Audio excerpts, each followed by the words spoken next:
just on the drive home.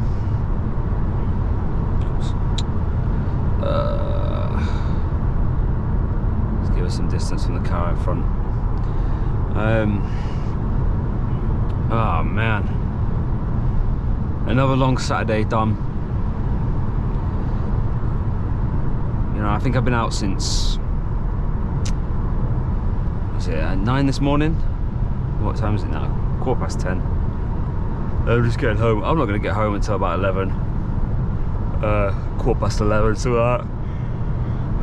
So I'm a bit shattered, but we've got to keep with the routine. Video a week. To be honest, I'm not that I don't enjoy doing these, but there's a bit of fatigue there for sure, knowing that I have to go in, not put it together. It's not as if I have to do a lot of work to try and kind of put the video together, because I'm just blurting out my thoughts out loud. But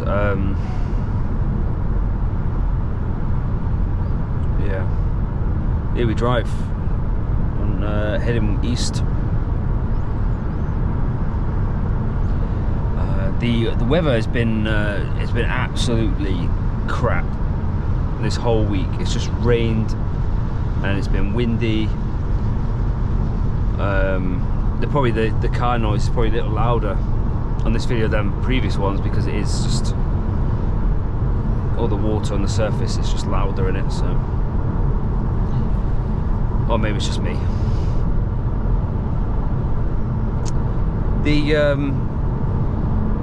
I've mentioned in previous videos on the sort of success that my football club has been going through recently, and it's been exceptional as well. What we've achieved together, and it continues. It continues. I've actually spent the last week sort of going through some of the stats from this very you know, to kind of look at the stats from the previous. How long's it been now? What are we up to? We're up to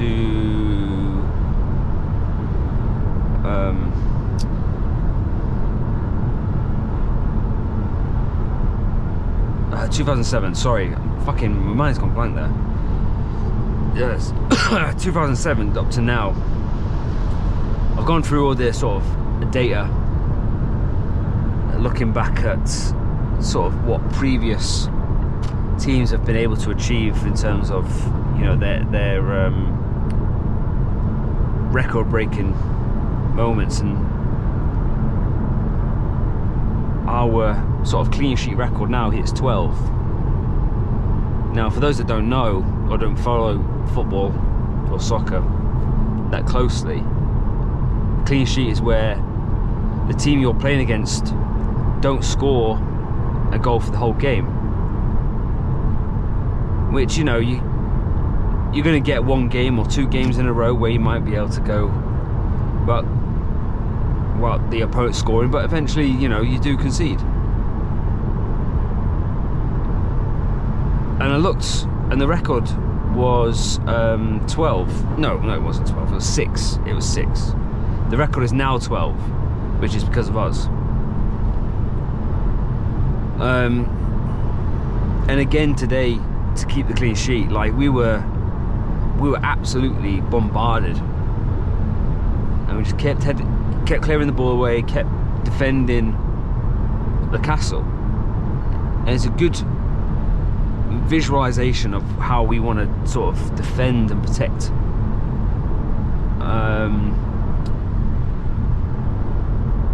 The most valuable part of the, you know, the part of the pitch, you know, the goal. And I try and relate it to everything, and this is no different. You know, everything with life, and this is no different. protecting the castle. So you got to find a correlation to your life being your castle. You know, it could be your family. You got to do whatever you can for your family. Or maybe protecting the castle is, to be fair, that's the only thing I can really think of. It could be, it's got to be, protecting the castle is something on a defensive point. You know? I'm not sure what else it could really mean apart from protecting your family. Protecting your future, it could be, how would that look in terms of defending your castle?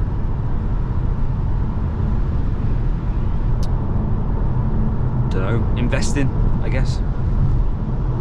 Educating yourself, going on courses. You know, I feel like that's more active though. That's, you know, that's more attacking. You know, you're going in a direction with that. You know, if you're defending your castle, you're in a solid state.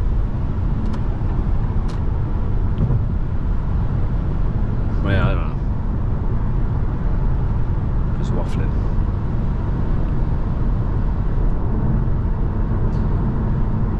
But what can I say?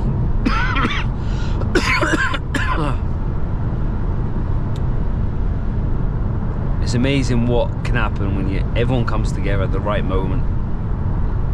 I don't know if I'd ever go on and achieve something like that with another team in the future. Probably not. We're very unique in what we have together. You know, and you have to acknowledge these moments of achievement where you're going ahead and, I don't know, whatever it is. Oh shit, 1 second.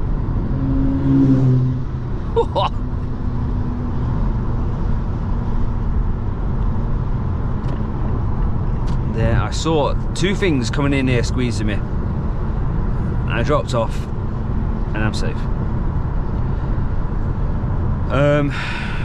What was I saying? Lost my train of thought.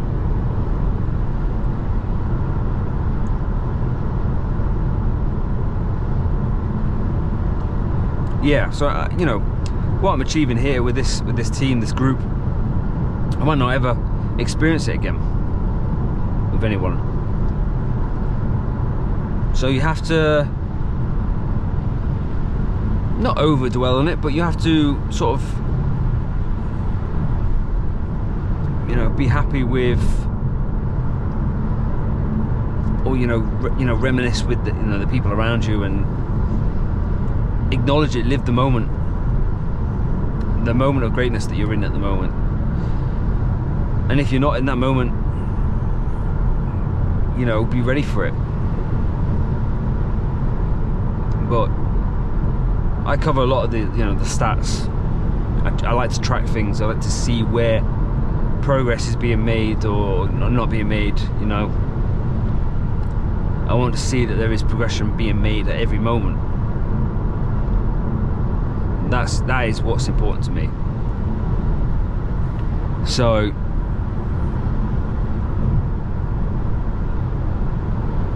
with that, you get to see the moments in your journey where you're hitting peaks, where you're hitting moments of excellence. But you got to be analytical, you got to be statistical with it, so you can see it there, bang in front of you. Oops, bang in front of you, that at this very moment we are exceeding where we should be, and we are very much exceeding. And I think that just makes it taste so much sweeter. You know, there's nothing I'd rather be doing than working with that group of people. And I think if you are to manage people in the future, you've got to try and bring that to an extent. How can you create an environment where people want to be there to improve themselves, or, you know, make a memory. It doesn't necessarily have to be about constant progression. It could be maintenance. Like, if that's what's comfortable, just stay in that, and you stay in that lane. That's okay. I don't think you can stay in a lane forever. Eventually, that lane becomes the wrong one. You have to change.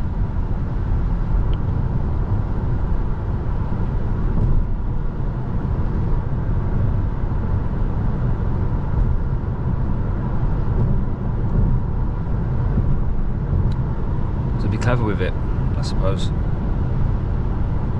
You're never going to know the right answer until you've done it anyway, so as long as you know it's not the wrong one. I mean, you know, we can always make decisions on our life, you know, but some decisions are easier than others and more obvious. You know not to take fucking heroin because you know it's the wrong decision to make. And it should be an easy one. Yeah, people still make it, don't they, I guess.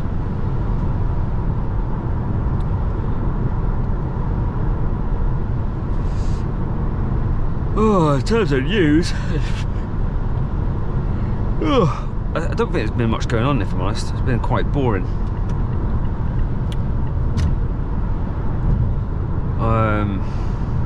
Applied for a new job this week. Not that I'm not liking the job that I'm in, it's more, just need more money. That's what I want. It's not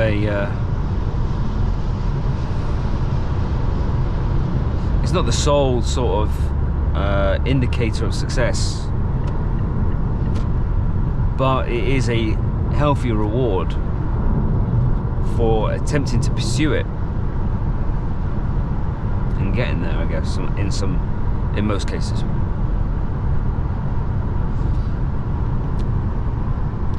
Haribo, home of Haribo, well, sort of. I'm actually near Pontefract right now, so this is actually Normanton, and they've got a big Haribo factory and distribution centre, I think, here. But Pontefract is where Haribo is from, which is the next village along.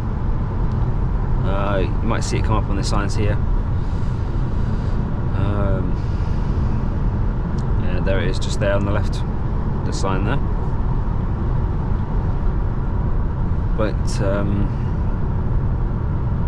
yeah, a relatively famous part of the world. I mean, it's not exactly Gardens of Babylon, but Hanging Gardens of Babylon, but it is probably the world's most famous gummy confectionery there is in Haribo, and it's from here, so quite interesting.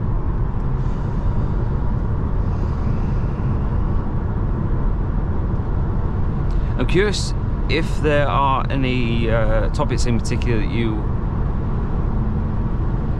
fancy sort of me bringing up, other than I'm just talking about whatever's in my head and just see what comes out. But you know, it's nice to just chill, speak out loud.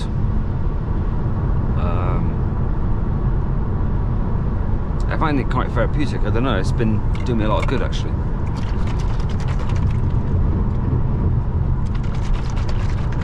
Stay in lane whilst I'm trying to shake this UFit sugar full protein drink, milk protein drink. But it's full of sugar, so you shouldn't drink it.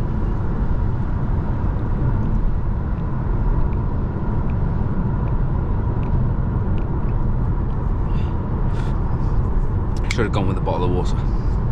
Ugh. You know, my favourite flavour is of drinks, you know, like sort of like milkshake drinks or protein shake drinks or something like that. My favourite flavour is banana.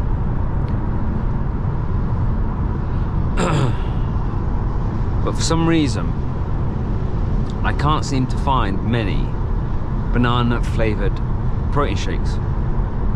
Obviously, I can get, you know, you can get a banana flavored whey protein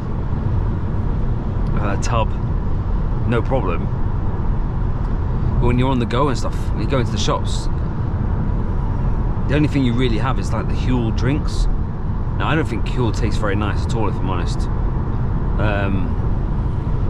I don't particularly rate it, but that's probably because it's actually one of the healthier ones, which means it's probably good. So I should drink more of it. Is that how it works? Because you usually find that the nicer it tastes, the worse it is for you.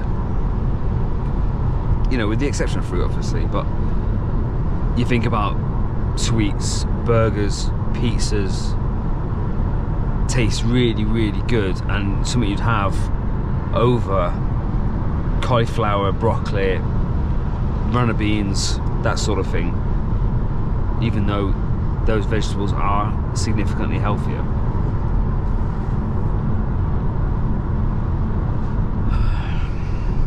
Oh shit. Yeah.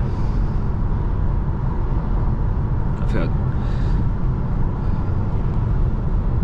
I don't know what everyone's opinion on Huel is, but it must be popular if it keeps putting new stuff out, and they keep doing different coloured bottles as well. Like, it's like a clear, obviously like the normal ones, the white ones.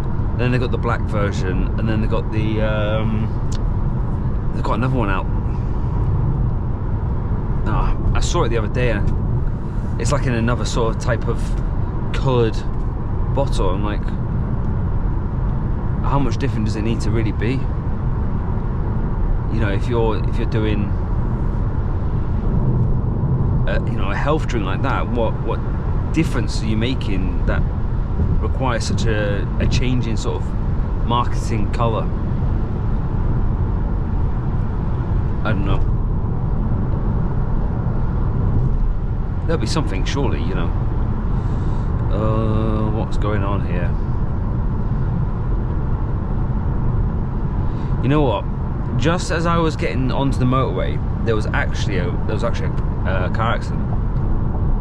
What has seemed to have happened, I don't know if this has involved 3 cars, you know, because I didn't see in front of the ambulance. But you've got the roundabout. There's one car like sort of smashed in at the front as it goes round the roundabout. There's one that's kind of spun facing the wrong way up on the curb on the left, with the side all smashed in, and it's obviously like T-boned each other. But I'm seeing, how has he hit that side? That's my question. I'm trying to picture the crash. Like, it doesn't make sense how the cars have landed, because why would he hit that side of the car unless it's gone across like this and it's gone round like that? Because it is the left side of the car. No, was it? It was the left side of the car. So that left side of the car is always on the outside.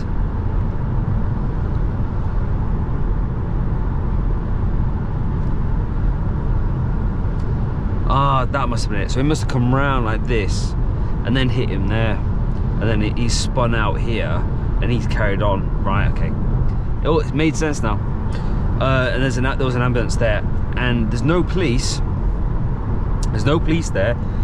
No one closing any lanes around or doing diversions or anything like that. So I'm having to literally drive, weaving around the recovery truck and the sort of bashed up car that's behind it, weave round that, and then there's a taxi in the middle of the roundabout, so I'm having to weave back around, jump in between like one lane into another lane, and then there's an ambulance, so I'm having to move around the ambulance as well, like it's a fucking slalom. Carnage. There's fucking debris everywhere. I'm just waiting for my thing to just clock up and say there's low air pressure, because that'd be just the fucking typical, wouldn't it?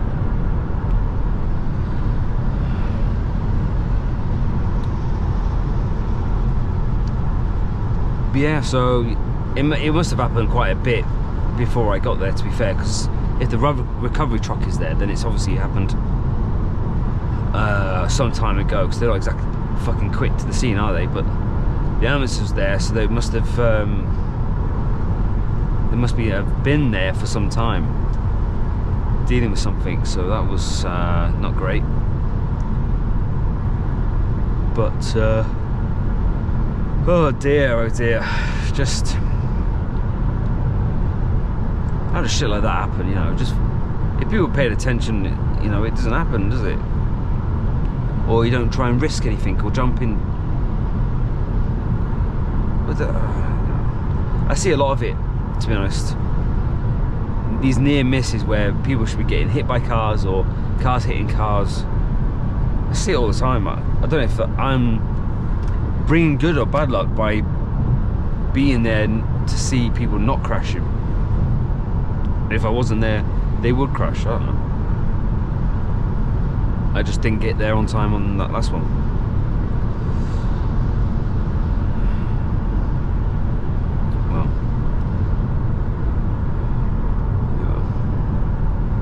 Well, I think we'll call it on that one. Leave it on a cheery note.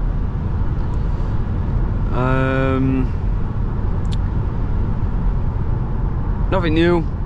Obviously, next video next week, and good luck to everyone who has things going on this week. You know, whether it's exams or whatever else. Work, interviews, family events, weddings, funerals. Good luck with it all, and